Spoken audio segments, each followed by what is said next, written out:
Welcome to episode 15 of Run to the Hills. And Eddie, this morning you sent me a photograph of snow. Yes, you were badgering me in my hour slot of running of when I'm going to get to talk to you, Eddie. When I'm going to get to talk to you.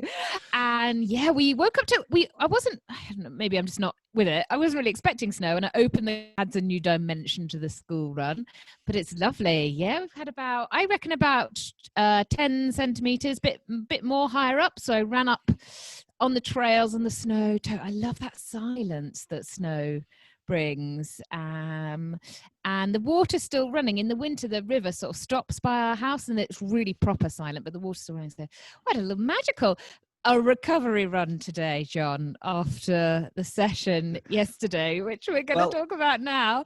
Yeah. I want to know, we haven't talked about it, have we? No, so I don't even know how you felt, how did it go? I just read your comments which said wind, rain. Yeah, well, for those who have been following the podcast over the last couple of weeks, we had a competition a couple of weeks ago where Eddie had talked about the power hour and different sessions that people could do in an hour. And we invited as a competition for people to share theirs. And we said that we would run the winning one. So we did Andrew's session this week, and Andrew also did it. And I think he regretted it slightly, but he showed a picture of himself at the end. But I think he worked pretty hard. And the basic session was to run for 12 minutes at a tempo pace, marathon pace, then to do 5 times 800 meters, and then another 12-minute tempo run at the end. And when Andrew did it, he said that he probably went off a little bit fast on his first one, and then he was a little bit slower on his tempo, but they were all good times. But I did mine on Wednesday afternoon, Eddie, at lunchtime, because I'm based at home on a Wednesday, so it fitted in quite well. And I set off in the wind and the rain, and it's basically a mile down to the cycle track. And I knew the wind was going to be against me for the first half on the way out, which in some ways I'd prefer, because at least then when you turn, the wind's behind you. So I did my tempo run out, and I ran it just on 8-minute mile pace, which I was fairly happy with. And then I did my 5 by 800 meters. On my watch, I work on miles, so I just did half a mile basically. And my splits were 7:42 pace, 8:14 pace, 7:13 pace, 7:11 pace, and 7:27. So What's quite a difference. What was the second one? 8 something. 8:14. But that was. What were you doing? Well, partly because it was right against the wind, and it's fairly flat, the cycle track. But that bit, there's quite a little bit of a hill, and also had to cross a road. Oh my God! So the excuses. I tell you, I almost dodged in between these cars. So that was definitely the slowest one. But the others, and then when I turned, it was a bit more consistent. And then my final tempo was 7:43 pace, so that was faster than the way out. So overall, I would say I felt it went pretty well, but it's a hard session, isn't it? I don't know how you found it. It took me an hour and 20 minutes in total. So I was out, and I ran just over 9.35 miles. So it was a good session. It's a big session, isn't it? Yeah, I was dreading. I won't lie. You were putting the pressure on Wednesday, and obviously have the kids on Wednesday, and it was really icy on Wednesday, so the roads weren't runnable. So I was really hoping on Thursday that the road would be icy. I'd be like. So I didn't do mine on pace because I'm on a hill. I set my heart rate limits on my watch, and I just did it on time. So I did a little warm up, 12-minute tempo, 8 by 3 minutes, 12-minute tempo. And then I just put my zones, and I tried, but really my heart rate just went up, and I sort of went and stuck in the 163 for all of it. It was just a blur. And I tried to sort of like mix it up. So I was doing like the tempo, I was trying to do like sort of half uphill, half downhill, and sort of going around little laps on the first one. So it was sort of even. So I wasn't I thought going all downhill was a bit cheating, or going all uphill was just horrible. And then for the 3 minutes, I sort of did like a couple. I did like 1 minute 30 uphill, and then I turned and ran downhill. And then I did, I think I did one like totally uphill. Oh, that was horrible. And then I think I did like 2 downhill to finish my tempo, so then I could go back up. It's all a bit complicated, but actually I was really surprised that I could do it, and that I was actually it wasn't as bad because I haven't run any speed sessions because I've been living on Zwift for the past, since I knew I wasn't going down to the South Downs Way. I've sort of stopped putting any effort into my running, and I've just been twaddling around, and so I wasn't sure I was going to be able to run fast, and if I did, I wasn't sure my hamstrings were going to survive. But I was really pleasantly on some, I was like 5:50ish, 6-minute mile pace for those 3 minutes, and then my tempo was about 6:30, and my second tempo was quite a bit quicker, and I felt really strong. The police came past me, and that made my heart rate go, oh! I don't know why. And I really enjoyed it, actually. So I will definitely, it proved to me that I can do that sort of session here. I've always put off doing that sort of speed session because I've got the hills and I prefer to just do all my efforts in the mountains. But I managed to do it, and it had 800 feet of climbing in it too. So actually it was pretty, it's a good session. Oh, but then the rest of the day, John, I was hopeless. But I haven't asked you how to, and then today running, my hamstrings were like broken. How did you feel afterwards? Yeah, I felt all right, actually. Yeah, because I was just working from home, so I didn't have to do anything. So no, I didn't feel too bad. And I think because this is the second week that I've been doing some more sessions. You're on it. So I feel as though I'm not going super fast, but I feel as though I'm running faster. And I was going to mention as well, last Friday I was saying that we had a time trial at the club. Yes. And I really enjoyed it. We did the park run course around Linwood. And we had about 30 running. We went off in 3 groups of 10 every 2 minutes. And I set off with I don't know why, but the faster group, and they were just off. So I was on my own. And then 2 young people, these 14-year-old boy and a girl, went past me after about 8 minutes, and they were running so strongly. But I was hoping for anything under 23 minutes, and I was 22:01. So I was actually quite happy with my run. And I think it's definitely helping, just feeling as though I'm running just a little bit faster again. So that was good. I wanted to give a little heads up.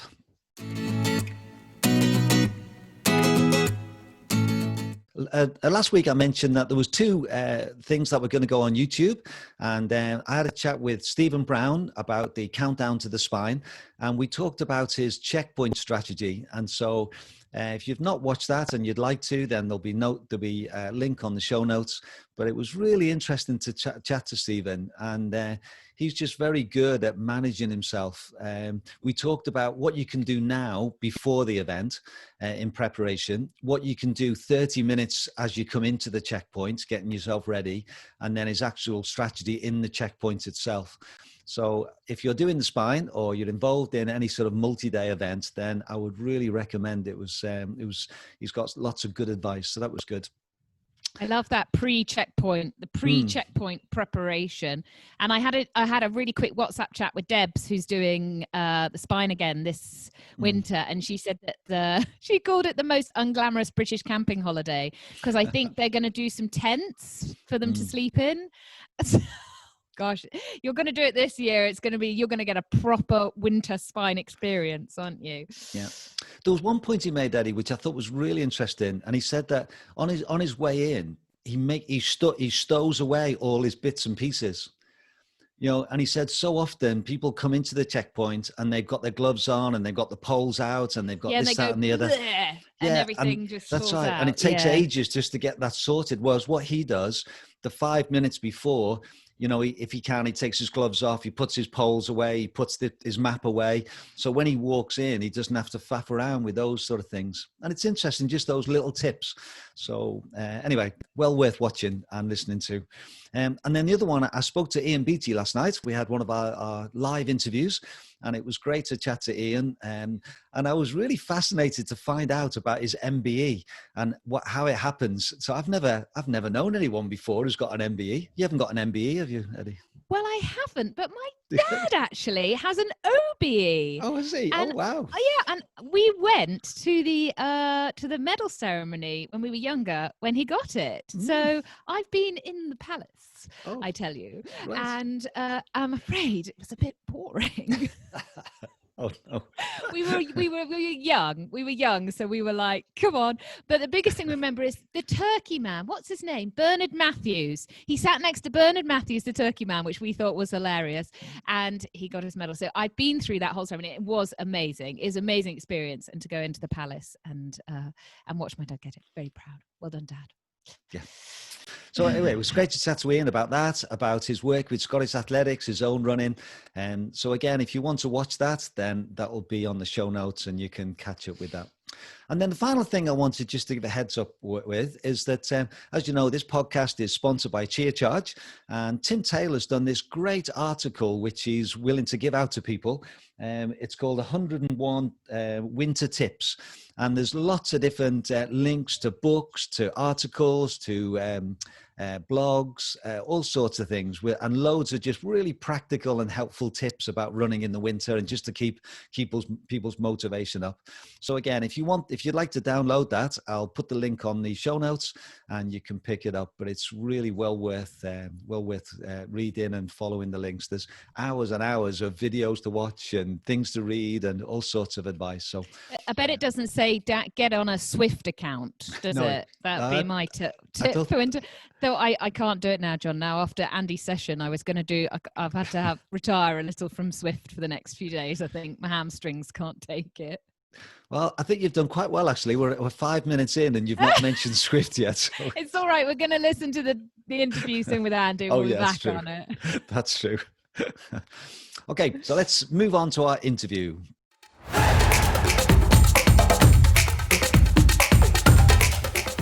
So this week, Eddie and myself, we interviewed Andy Blow, and it was great, wasn't it, Eddie? We had a really good chat, and it was quite interesting because it only just moved house the day before, so you'll hear some comments about that. And he had his children going to bed. There was a few things happening, wasn't there? But it was chaos everywhere. Apart from you, John, you're tranquil.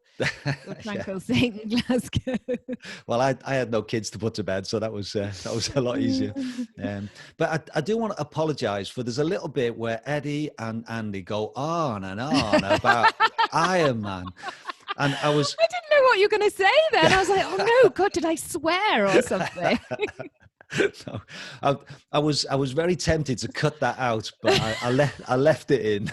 I'd have been raging when I listened later if it had gone. That's right, I know. This is only 10 minutes conversation.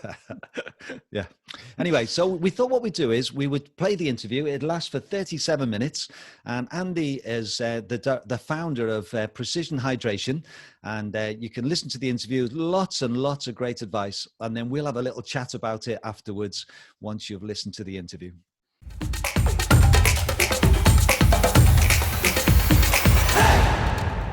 For our interview this episode, it's great to have Andy Blow from Precision Hydration. I know Eddie and myself are looking forward to finding out more about your company, Andy, and a little bit more about you as well. So we thought we'd start. If you could just maybe introduce yourself to us, please.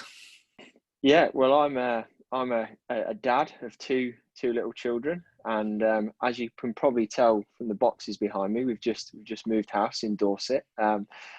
Avid athlete, lifetime athlete, really. Still hanging on there, doing a few things these days, although I take it a lot less seriously than I used to. And company founder for Precision Hydration. Excellent.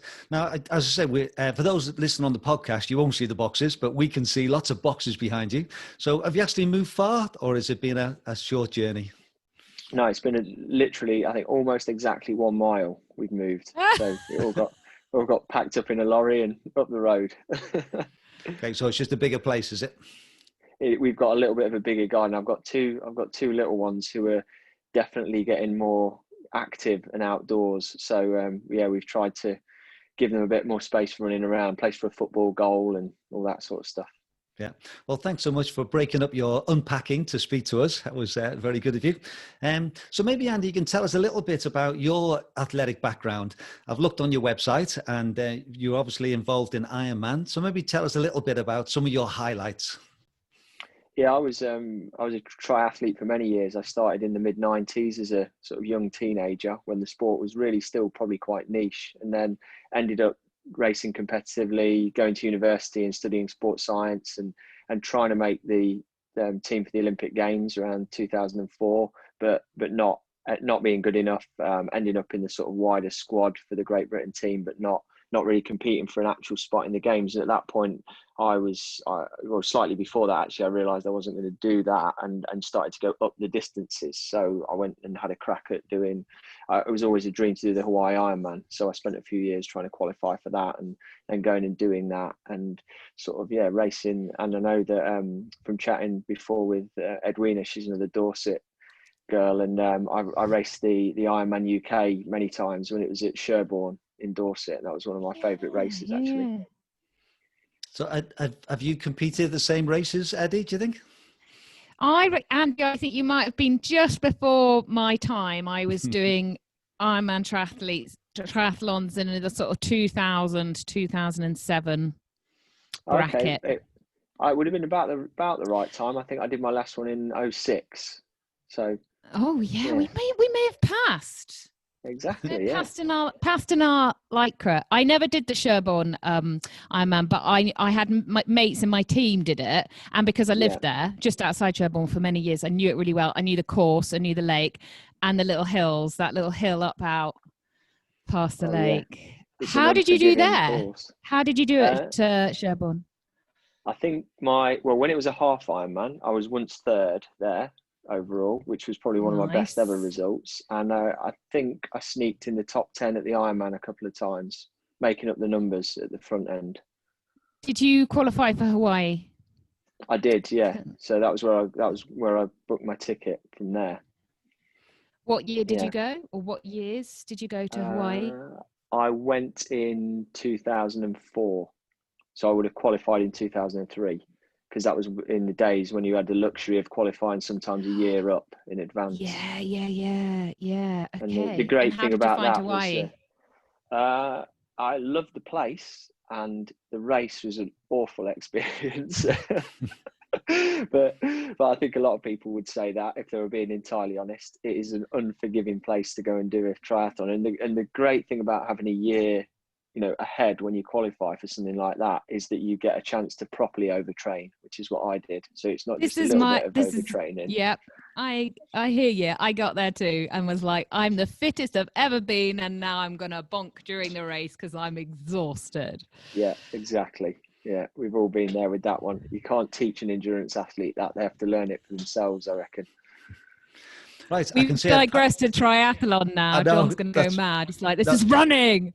Yeah, back to running, John. Sorry, back to running. No, it's really interesting. And I think, just hearing a bit about your background helps us to sort of appreciate where you're coming from. So tell us a little bit, Andy, about precision hydration and why you started it and maybe what it's about. Yeah, well, it was sort of what weaves into the Ironman days and all the rest of it, because I always knew as an athlete, one of the things that was obvious with me is I had a very high sweat rate, and I would often struggle with hydration in races because of that. And then going and competing in hotter and more humid conditions where sweat rate was even more exacerbated, I would always underperform, compared with what I would do in cooler conditions. And it was really sort of that sent me down a path of trying to unpick that from a personal perspective, and then trying to understand why it was going wrong. I would always finish races covered like head to toe in salt and having cramps and all this. And it was a friend of mine who was a doctor who looked at that, and I was chatting with him and trying to figure out, what was going on. And he said, we really need to look at your electrolyte losses. And so we looked at that, we measured it in a hospital setting back in those days, and he sort of told me how much salt, how much sodium I was losing in my sweat, and it was an astronomical amount basically. And coupled with a high sweat rate, doing really long races in really hot conditions, this was leading me to get all sorts of problems, which led to a couple of DNFs, a lot of trips to the medical tent after races and that sort of thing. And kind of out of all of that came the idea that, okay, well, this is interesting. This is obviously something which athletes don't all understand. And is there an opportunity there to educate and help other people? And it grew into a business eventually. Wow. So just tell us a little bit how it works then, and how it benefits athletes now. Yeah, how it started off really was we were very focused on sweat testing. So what the test that I had done years ago was a sweat sample was taken, analysed for the electrolyte composition, and then sort of mapped out as to where you fit in the population. And to put that in perspective, we measure sweat sodium composition in milligrams per litre, and a really low score would be 200 milligrams a litre. So that's someone who's got sweat that's very dilute. My score is nearly 2,000 milligrams a litre, so nearly 2 grams of sodium in every litre of sweat. And so I'm in the kind of top few percent of the population for how much salt you can lose, and other people are down the bottom. Most people somewhere in the middle, it's kind of a bell-shaped curve distribution of this stuff. And I thought, well, it's interesting to know that, because the evidence points to the fact that this is quite a genetic factor. So not just my own evidence. I mean, my brother has a similar score when we tested. My dad has a similar score. And then you kind of meet these people where it runs in families and stuff. And we reckon, having tested a lot of people, that about 15-20% of the population have higher or very high sodium losses in their sweat. And of course, then if you happen to also be one of those people who's an athlete and they're sweating a lot, it can be impactful. So the whole business started out with this idea of, let's test athletes, identify where they are and see if they need a more individualized approach to hydration. And at first I was like dead set on the fact that we were not going to try and get involved in the game of drinks and this sort of stuff, because I saw that as being a huge area with a lot of big companies involved. And you sort of think, how are you going to start a drinks company? But then what we found was, working with athletes, working with professional sports teams, they all wanted to then have a prescriptive solution for the athletes off the back. And nobody in the sports nutrition world really did a tiered approach to this. You could get one drink from a lot of companies in 15 flavors, but one strength. And so the idea was born, okay, well, let's make 4 different strengths of drink and match them to the individuals. And it sort of iterated from there. Yeah. Now, often when I run races, especially in the heat, you see people with loads of white marks all over their T-shirts. So am I right in assuming that they would be at the higher end of sweat loss? It could well be, yeah. They might be people who just sweat a lot, because obviously if you sweat a lot, even if your sweat composition is moderate, you can still lose a lot of salt over many hours, especially if the weather conditions are dry and it's a bit breezy and your sweat's evaporating really fast. But generally speaking, it's a really good sign. If you see someone, especially the people who've got a bit of salt in their eyebrows or their running cap.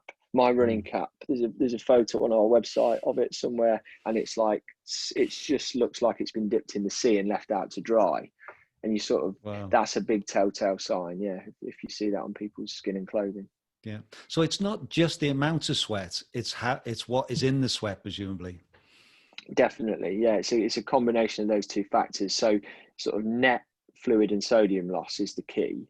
And that's built up through a combination of sweat volume and sweat concentration. Okay. So if you're at that higher end, Andy, and you don't replace the sodium that you've lost, is that going to cause you more problems than someone who has a lower salt loss? Yeah, absolutely. That's why this is kind of interesting, because when I was doing Ironman, I was following the sort of stock sports nutrition advice at the time and chatting to athletes that I knew and doing a reasonably diligent job of drinking enough and this sort of thing, but probably only replacing about, I don't know, maybe a third of what I actually needed in terms of salts. And the interesting thing with the electrolytes, as you guys will know, is that they actually play a huge role in, in all sorts of functions in the body, but in exercise particularly, they are very influential in blood volume. So if you lose a lot of salt, if you lose a lot of plasma sodium, your blood volume contracts, which means that, you've got, your heart's got to work that much harder to pump blood around. You can get that kind of dizzy feeling and lethargic, and also a bit of a controversial one in some people's eyes is you often get a lot of muscle cramping. Not everybody does, but it seems to be often linked. And I certainly suffered hugely with muscle cramps as an athlete until I got on top of this salt replacement issue. Yeah. And so presumably for you, has it made a massive difference in your performance? Definitely. I always say to people, it was literally, for me, it was like night and day.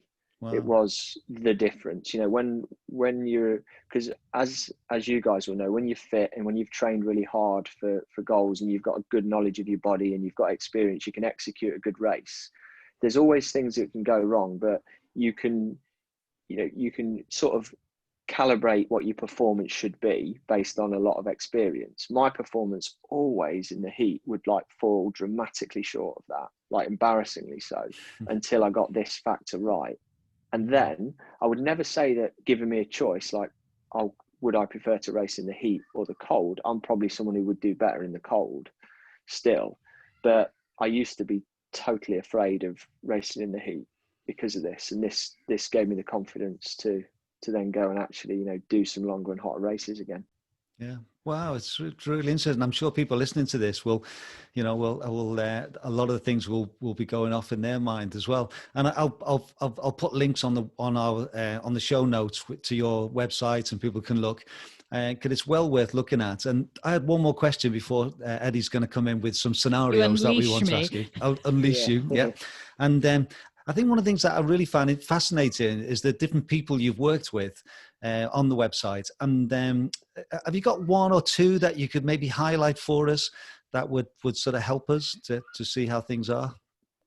Definitely. There's one gentleman who's not an elite athlete and not a name that anyone would know, and we've got a little blog about him on the website, but he came to us on Ironman Florida a few years ago saying that he'd always struggled to finish Ironman races, loads of cramping problems, loads of issues. He basically, sorry if you can you hear the kids in the Yeah, it's Doesn't okay. Don't worry. matter. We've got a house full of kids, dogs. Sorry. It all goes on. Yeah, it sounds like they're being tortured. I can definitely assure you that they're not. It's Take just your bedtime. precision hydration tablet, child. It's just bedtime, which at the moment is like torture for the small people. Yeah, sorry. So this guy came to us at our booth in Ironman, Florida, and he was like, look, he actually heard me on a podcast, I think, and said, I just heard your story of all these problems, the cramping, the this, the that, and, you know, I need to get a test done. And we gave him a test, and his loss of sodium was 2,200 and something milligrams per litre, like really one of the highest, still to this day, one of the highest we've ever measured. And it was quite early on in what we're doing, and sort of chatted with him, and we made a recommendation to basically sort of quadruple the salt intake that he was taking during the race, which was quite a bold call to make 2 days before an Ironman. You know, it's okay, like throw your plan out the door. But we thought you've got nothing to lose, because this guy's failed every time. He's ended up in the hospital, and he did it, and he came up to us afterwards, and he completed his first race. And he said, I did, you know, it was still tough. It's not always a hard day out, but he managed to get around it. So that was like genuinely immensely satisfying. And we've subsequently had lots of similar stories. And then I guess at the other end of the spectrum, we've got a rider who we work with who rides for a team that's in the Tour de France, and, you know, top end pro cyclist. And he's been someone who, like me, had always said really, really suffered in the heat, suffered and was frightened of long hot days in the mountains and that sort of thing. And we measured him up on the higher end of the spectrum. The team have put in a special implementation for him to get different drinks some of the time, and get electrolyte supplements that he takes in his pocket to wash down with his standard sports drinks. And again, this guy's gone from sort of here to here, right at the top, you know, and said he used to watch the weather forecast, decide that he wasn't going to do well on days when it was hot, and now it's a game changer. So they're probably two that stand out. But these days, we're one of the loveliest things about what we do as a company is we'll probably get an email or two or a little review online every day now from someone who says, I found your products and they've just made all the difference for me. And that's always, you know, sort of gets you out of bed in the morning, basically, that stuff. Yeah definitely. And presumably it is those who are at the higher end who benefit most. Would that be fair to say?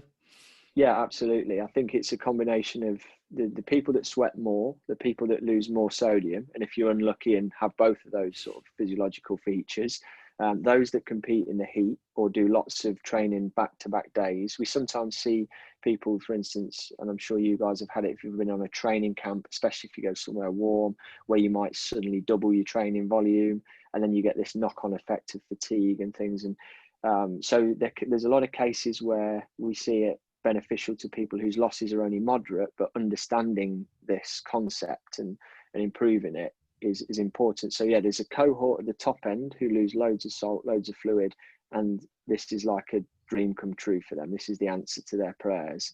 There's probably a cohort in the middle who benefit from the knowledge of understanding more about their physiology and how to hydrate more optimally when they go longer and harder. And then there's a group of people, I would say, at the lower end whose physiology is, really kind to them, and they can do well with very little attention to this. They can be more instinctive rather than being so pre-planned about what they do. Excellent.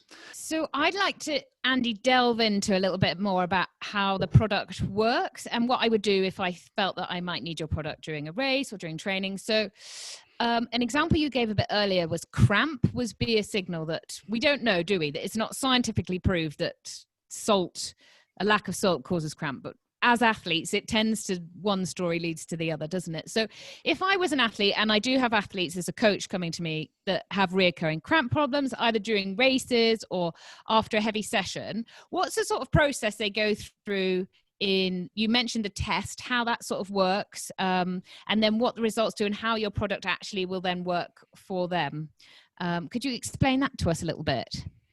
Sure. So like you said, the science around cramping is a little bit controversial, and you can ask two different people in this and you'll get two very different opinions. I tend to fall a bit more down the middle in the kind of grey area, as we call it, because there's these two theories of cramping being dehydration or electrolyte imbalance as the root cause, and cramping being a neuromuscular fatigue sort of issue. And often those two things cross over because we get dehydrated and electrolyte depleted, but we're also fatigued and we've worked muscles really hard. And I think it's hard to separate the two. But certainly it's kind of, if you look at there's no smoke without fire approach, we get a lot of athletes who, when they have heavy sweat and salt losses, suffer a lot of cramping. When you give them a lot more salt with fluid, the cramping goes away. So, sort of although the science isn't the lab-based science isn't solid, it's good enough, I think, to point athletes towards trying it. So what we tend to recommend for athletes is, if you can get your sweat tested, it's useful because it helps to calibrate the amount that you might be losing, but it's not essential because really what we want to do with an athlete that's cramping is try an intervention which is more electrolytes in this case, or more sodium specifically, to see if it helps. And the biggest problem we see in this space is athletes say that they will try an electrolyte drink, to combat cramping, and they'll buy a standard sort of off-the-shelf sports drink and use that, or a electrolyte tablet, but often they're not really aggressive enough with the dosing. So what we usually recommend is, a normal sports drink has about 500 milligrams of sodium per litre in it. And we usually recommend using something upwards of 1,000, usually 1,500 milligrams per litre, in order to really sort of try out whether that's going to help with cramps. And we have a protocol for that. And on our website, there's a big blog all about the cramping and how to follow a protocol. And basically what we say is, try preloading before you start with a higher sodium dose drink. And then if the session's long enough or the race is long enough, drinking some of that during. And within a short amount of time of trial and error with that approach, you should find out whether that's going to be preventative of the cramps or not. I would say, usually from experience and from the surveys that we do a big cramping survey with athletes every year, it's usually about 7 out of 10 that tends to work with, to a lesser or greater extent. And then there's always like 2 or 3 slightly annoying cases where it really doesn't impact it, and that's where you have to go looking at other things, and other issues, and often they can be a bit trickier to unpick.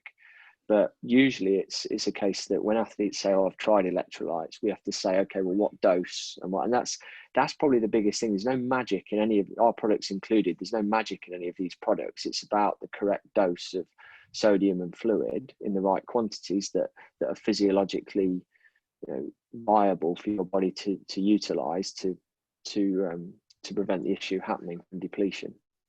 Can I be honest with you? Because I would also, another burning question I have is that I I love your tablets, and I take your tablets often before a big session, or if I'm traveling and I know I'm going to be dehydrated, and I preload before a race. But what I find tricky is that I also like to drink my calories. And so when I get to aid stations, and especially when I'm getting tired, that's quite a lot to manage, is the tablets and the calories. And so I tend to stick with just something that's simple and that I know has got electrolytes and calories in there. Is that right? Or is that actually something, I do a lot of competing in really hot, but also I find I sweat a lot in the cold as well, because I'm training here in the really cold where it's dry, and I sweat a lot as well. Can you almost sell me your product a little bit to go, well, this is why you should use this as well as the drinking the calories? Yeah, I think what we always say unequivocally is that if the strategy that's working is the right one, because whether you're drinking your calories, eating your calories, taking your electrolytes separately, athletes, we all do things a little bit differently. And if your methodology is pretty successful, then it's obviously ticking the boxes. When you break it down, as we try to do for athletes on a regular basis, you kind of need three things when you do an endurance exercise for long enough. You need calories, usually in the form of carbohydrates, although there was a few people who will argue profusely with you on that. You need fluids, usually, if you're going for any duration of time and they're sweating, and you might need electrolytes with that, especially if you're losing a fair amount. And it's the level of those three things, so the level of carbs, the level of fluid, and the level of electrolytes, that matter. Everything else is noise, really. If you can get those three levels right, so in your example, if you're drinking a calorie-based drink, if that's hitting you with the right amount of calories, roughly, if it's giving you sufficient fluid to mitigate most of what you're losing in your sweat, and if it's got some electrolytes in it, if you're not someone who's losing tons of sweat and salt, then it'll probably do the job. And if you needed a bit more electrolyte with that, you would probably take a capsule or something and wash it down with that drink. So that's what I was going to ask you. Can people combine your product with? Can you over electrolyte? You can. I would say take a lot of work. It takes a fair bit of work, because your kidneys do a good job on filtering out excess. The thing with athletes is, what we're all like. If one of something's going to help us, we'll probably take 3, and some people will take 5. So we always try and coach people on the fact that it's the dose that makes the effectiveness, and also the poison. So you have to get it about right. And I spend a ton of time speaking with athletes, really just hammering home this message that understand how many grams of carb roughly you might need per hour. Know what a sensible range of fluid intake for you is in different conditions, and know how much sodium. You've got to have a handle on those 3 figures. Then what you're doing is you're looking at the weather conditions, you're feeling your body as you're going, you're kind of doing a mental inventory. You're in hour 3, you're looking back and going, do you know what? I've only had 200 mils of fluid to drink, and normally I need 500 or 600. That's where you've got to go looking for some extra. And it's that constant review, because athletes, we all do it. And I used to do it when I was younger and didn't understand this stuff as much. You get caught up on the hype of the latest thing. And lately it's been like, and I'm not calling them out for having a bad product, because I use their products in some circumstances, it's good, but Morton has become like one of these latest, greatest things. If it's not like a hydrogel for slow release, then it's no good. And actually, the science behind that is just not solidly proven. But the science behind getting 60, 70, 80, 90 grams of carbohydrate in an hour is solid. As long as your gut can tolerate it, then that's going to give you energy, through whatever form. Jelly babies, Chia Charge, Power Bar, whatever you want to have. It's calories, isn't it? Our drinks are basically salts and water, is what they boil down to. But it's the dosage that matters, and that's why we're big on, we've got the 500, the 1000, the 1500, or 250 milligram tablet. The danger, I would say, going back to your original question of going down the liquid calories thing all the time, is that definitely does tend to work in cooler conditions, we find, when your calorie needs are relatively high, but your fluid needs are modest, because you can overshoot or undershoot a little bit on the fluids there. It's not going to matter. Where you're better off shifting more towards, say, a precision hydration drink type product, which is very hypotonic, so like low concentration of calories but very high electrolytes, is when it's super hot. So when your fluid and electrolyte needs are mega high, but your carbohydrate needs are still down here. because your energy needs don't go up and down that much based on weather conditions. Theoretically, you need a little bit more carbohydrate when it's really hot because you do burn more. But really, once you get in that right zone for that lever, you're all good. And then it's like on a cold day, your fluid and electrolytes can be near zero. But on a hot day, they could be a litre an hour plus 1,000 or 1,500 milligrams of sodium. So it's all just about playing with those three levers. And then what the great, really good endurance athletes do, those who race long races in lots of different conditions, is they become really adept at tweaking those things on the day. They'll obviously go in with a plan based on, okay, well, it's 25 degrees and I know how my body is and this and that. And usually I do it. They have what they need. And then it's a case of on the fly, okay, adjusting it based on how bloated you feel, how much energy you've got, whether you're stopping to have a pee really often or whether you've not stopped to have a pee for 3 hours. It's just that mental inventory thing of try and it's a bit unglamorous because it's kind of all based on trial and error. And that, sorry, you can probably still hear. It doesn't matter. The baby you can't hear, but upstairs there's World War III upstairs about someone's sock or something. You don't need to worry. I love that, Andy, because that's how I always want to start on a start line, and I always try and get my athletes to start on a start line. Is that we've got everything prepared, like you said. Your armor is there, so whatever comes at us, we're ready. So the weather, whatever happens to the weather, whatever happens on the course, and like you said, there's no set formula. It's all trial and error. And it's probably taken me, I've been in endurance sport now for 20 years, and it's probably taken me 20 years to really understand my body and what works, what goes in, and listen to it instead of man Hawaii and battling through until you end up in a medical tent thinking it's 1977. I only wish I'd tried your product and not just guzzled, what is it, Gatorade? On the course. But I think that's just the wisest words you said, was like just trying different combinations, and so that you've got all of this ready to know what works and what works with you. And as you said, your tablets all have different strengths, and they all have different roles to play in different parts of your training cycle, in how hard you're training, in what the weather's like, in how you respond to exercise, etc. So I think of them as like tools. I have obviously I've got all of our products in the cupboard at home, and if it's a cold day, I'll drink more of the 500 product than in the summer this year when it was really hot, and I'm going out and doing some long bike rides and stuff. I'm guzzling down the 1500 because I know that that's what I need. So you kind of pull out the right tool for the job.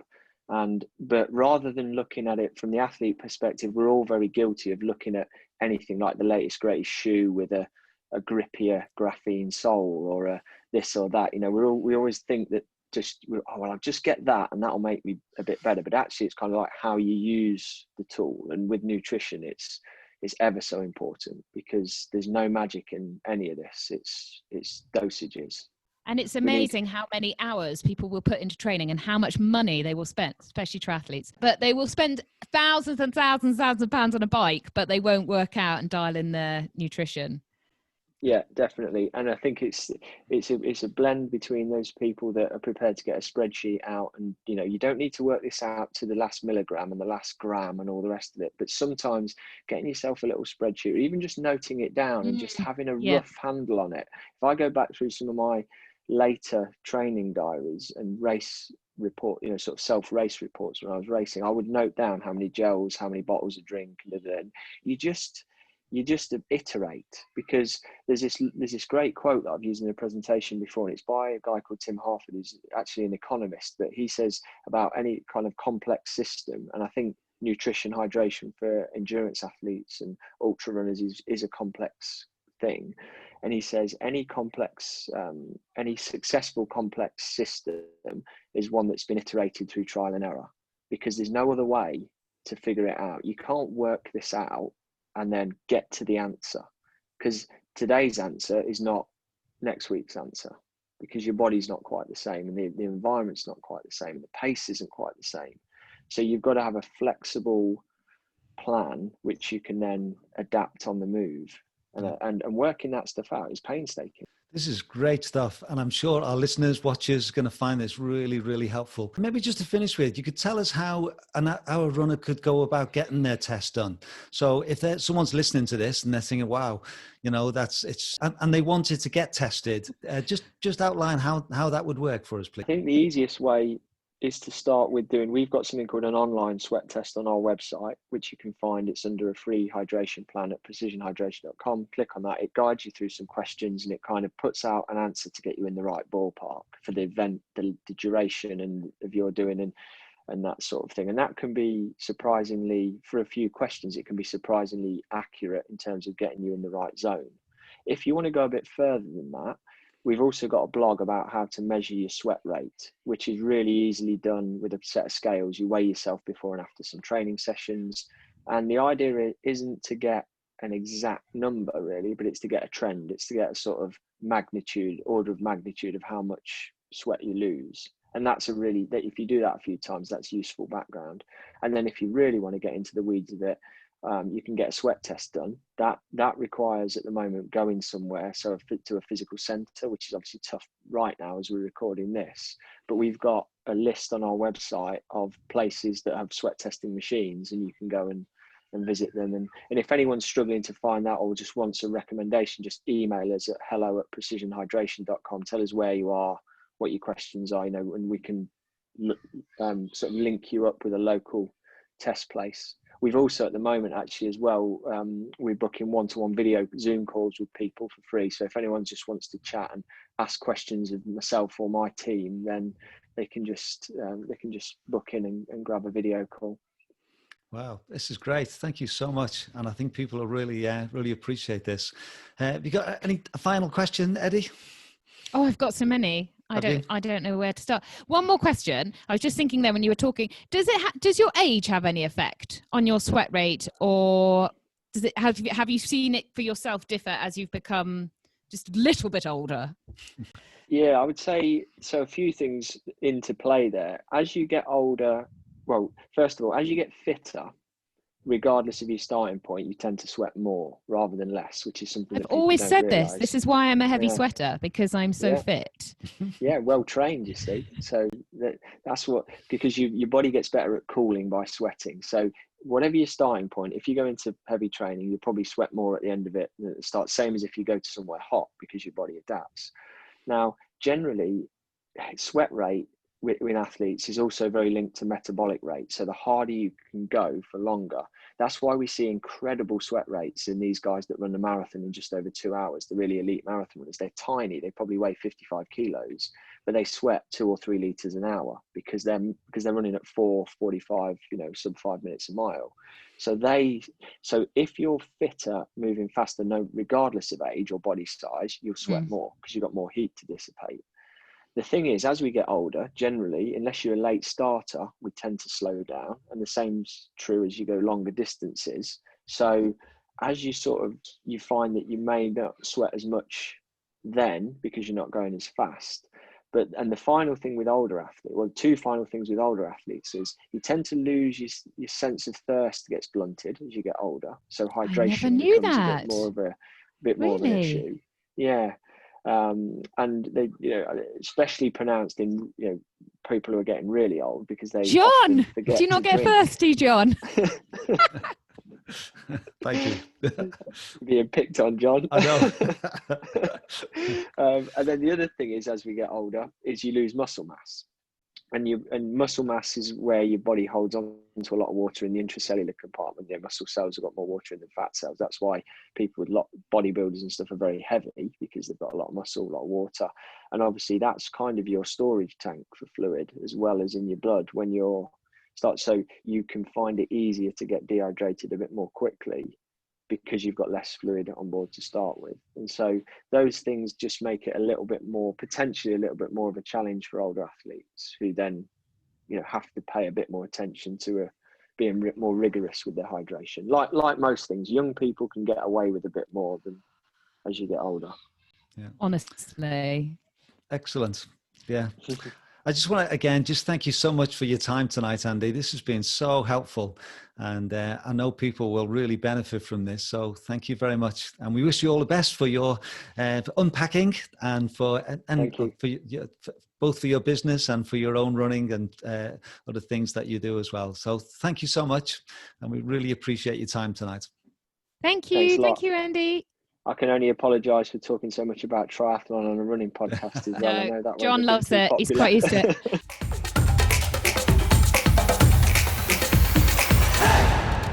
Well, I hope you enjoyed that interview as much as we did in chatting to him. So, Eddie, what were your main takeaways that you took from that interview and some of the things that maybe you learned? Well, the biggest thing going in, I sort of used it as did you notice that? I used it like as a personal question and answer session a little bit. But I've sort of dialed in, probably like you, John, dialed in my nutrition over the 300 years we've been doing endurance sport. And so I sort of, as he said, if you've got something cracked, why change it? But I'm always looking for other things, and I use precision hydration, but more pre and post races or big sessions or traveling. Like I said, I don't use it during a race. And I really liked the way that he said it's just another tool to have in your toolbox, that if something happens, it's something that you can react to. And quite often, especially racing out here, anyone that's raced out in the Alps, you can have a really, really hot day, quite freakishly. You can have a really stormy day, and then the next day it can be like 30 degrees, and you can have a long time between checkpoints if you're up in the mountains. And I hadn't really thought, actually, if you just stowed some tablets away,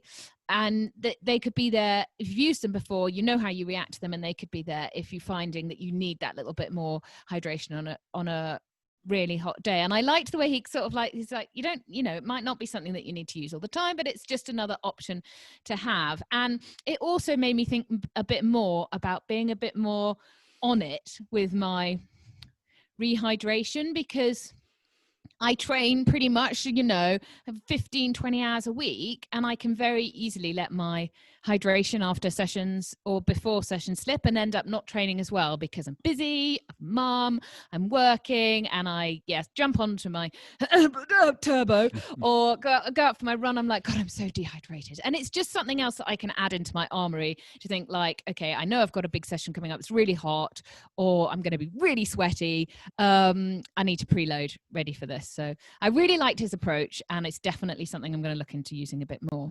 What about you've got a pack on the way, John? I know you're waiting for the delivery man. That's right. Well, I must admit, I've never ever heard of the precision hydration before we did the interview. You kept that quiet. I know. Yeah. But I had read quite a bit before the interview, so I was clued up by the time. Yeah. But I was quite interested, and I thought that whole approach of having people finding out what they need. When he talked about some sports drinks and things out there, there's just one. So you either take this or you don't. What he was saying is that, we need to work out whether you're light, moderate, or high, and fit in. So I did the little questionnaire on the website, dead easy. There's about 10 questions. It asks you about what's your main sport, what sort of weather, do you sweat a lot? And it was, it took me 3 or 4 minutes to fill in. It was great. And then it came up with a basic idea. There's also on the website, which I'll put links, there's a sweat test you can do, which I'm going to do over the next few weeks. I'm going to have a go. So basically you weigh yourself, you run, you come back and you weigh yourself again, you see how much you've sweated. If you drank, you take that away. So it's like a formula of how you can do it, but it looks really interesting. And then Andy's sent me, as you said, a pack of stuff. So I'm going to try some of their products over the next few weeks and we'll report back. And Andy also has offered a very, very kind offer to our Run to the Hills listeners. So if anyone wants to buy a pack, that he's offering 15% off their first order. So if you would like to try their products, then you can do so. And when it comes to the payment bits, just write Run to the Hills, all one word, capitals, and you'll get 15% off. Again, I'll put the links on the show notes. And for this week's blog post, I've basically written about getting your hydration right, and I've copied and pasted some of the bits from the website. And there's 4 or 5 articles that Andy sent us that we talked about cramp, about electrolytes, about how to do the sweat test. So I'll put all those links in as well, so it's all in one place. So if people want to read that, then it will be really helpful. and say, I think he's someone who's just, he lives it, doesn't he? It's something that's really helped him.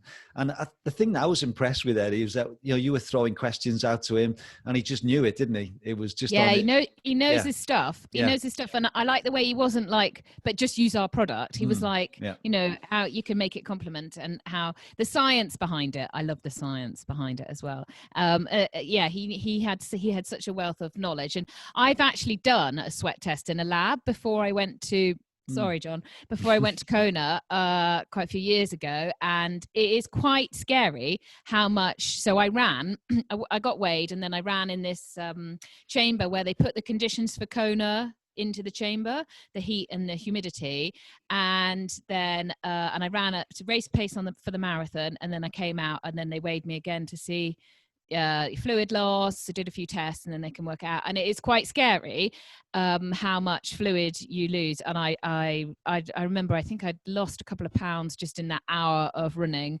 So I think if people really looked into it, and I often, when I start with new clients as well, we talk about their hydration during the day, and I think people are actually really bad at hydrating themselves during the day. I mean, I have a water bottle by my computer, or a cup of tea, or both, the ultimate combination. And I drink constantly. I must drink about 4 or 5 water bottles easily during the day.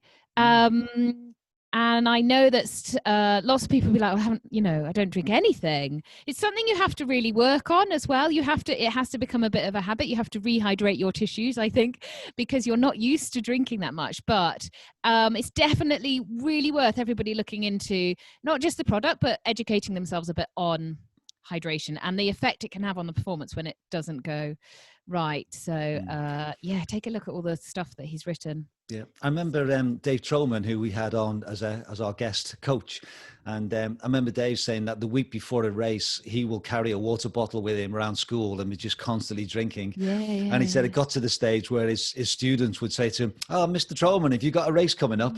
Because they knew when he was walking around with a water bottle that he was getting himself ready. It's so important, but it does take time to get used to drinking a lot as well. You don't want to overhydrate, but I think a lot of people don't drink enough water, and it solves so many things, and it makes your skin look so peachy and glowing.